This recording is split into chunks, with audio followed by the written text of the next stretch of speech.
Oilers, you got a great offense with Connor McDavid. So I have them sweeping them. Yeah, well, I don't think you heard my point. The San Francisco Giants have 3 more in the 2010s than the Rangers have in their entire history. So, yeah. It's hard to get back and to get back-to-back wins. And I don't see the Lightning doing it here, so I have them losing to the Hurricanes in 6. We don't talk about the 2010s because the 2010s had the Astros. And if the Astros didn't happen, the Yankees would have won in 2017. He was close to Frank Reich, and they want Frank Reich back, so that's what they got. It's their discount Frank Reich. Kaprizov and the rest of this crew, Jordan Greenway, who doesn't get enough props. He definitely is somebody who needs to be mentioned more. Hi, this is Julie Dobbs. You're listening to Outsiders Opinions with Kevin and Austin. What's up, y'all? Welcome to our NCAA Opinions of the Week. In Austin, it looks like for the first time ever, we will have a back-to-back champ as Michigan advances to the final. Yeah, and while Seth was our person that did to make the case for Michigan, we're going to do a video with him either way because he is crowned the champ. He is also going to be the first person to have 2 liners with the channel because that is the reward. Or maybe we could talk with him about another potential reward.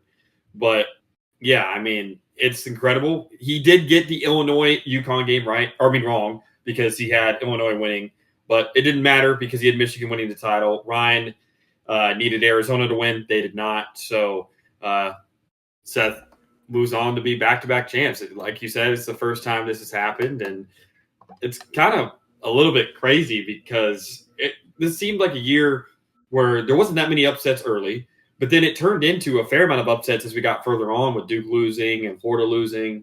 To have a perfect Final Four, I know he got Illinois game wrong, but he's had a pretty good March Madness. But how do you feel about the national championship game?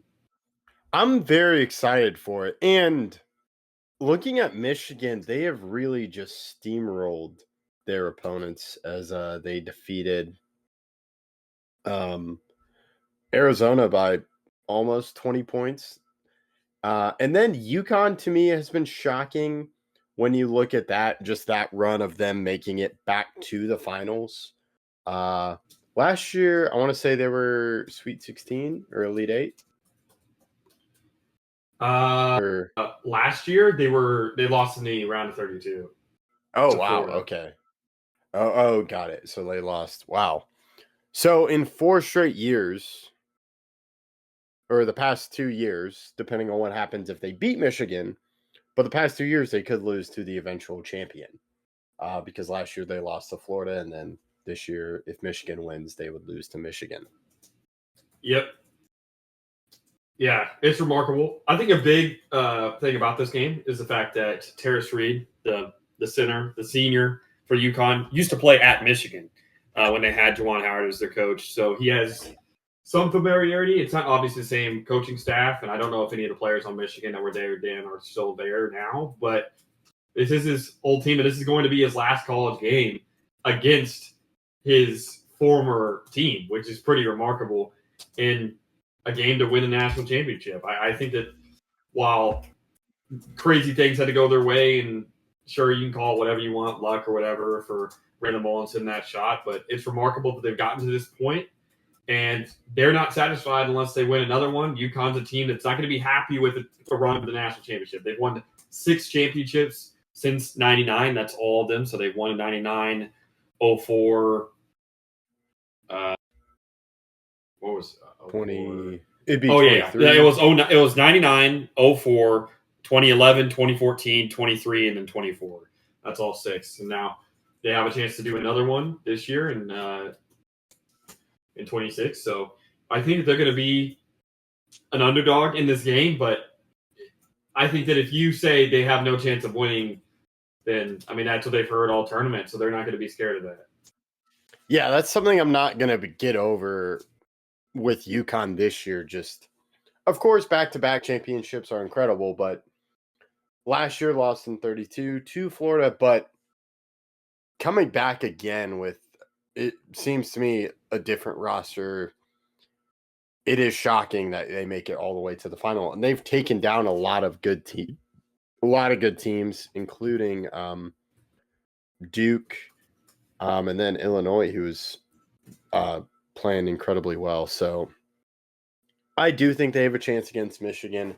I'm very interested to see how UConn does, because looking at it, Michigan really hasn't had a close game this tournament. Yeah, they did lose in the Big Ten Championship game to Purdue, but since then they've been good. I'm really interested to see how healthy Yaxel Lindeborg is. He did come back in that game, but he did hurt his ankle. I expect him to play. Now, I do think he'll still be somewhat limited in his abilities, but having him on the court is huge. And I do think that Michigan's favored. Both of you and I, when we predicted the Final Four, had Michigan winning it all. I think you had. Did you have UConn making the title game? I might have had UConn. I don't remember if you did or not. I know I had Illinois winning. I don't remember who you had. But still, it was, I think, a kind of surprising one for UConn going this far, but they are a 2 seed, and 2 seeds do go far. And I'm not shocked that they're here. It's a little bit surprising, but I'm not baffled. I do think that this game is going to come down to the bigs. Adai Mara, if he gets in foul trouble, or if Terrace Reed gets in foul trouble, I can see either one of these teams struggling a little bit. They rely a lot on their big men, especially if Yaxel is not 100%. But I think I give – how much if you think Michigan wins, which I'd assume you do because you predicted them last time, what is – how much do you think they win by? I'm going to go 15.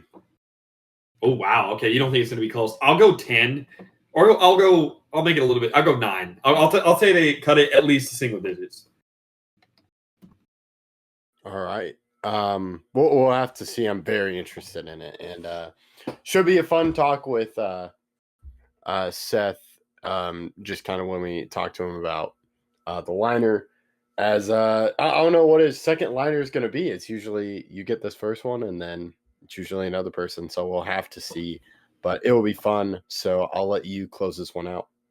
Yeah, thank you guys for listening. Please let us know who you guys think is going to win tonight in the national championship, and please catch us in our next video.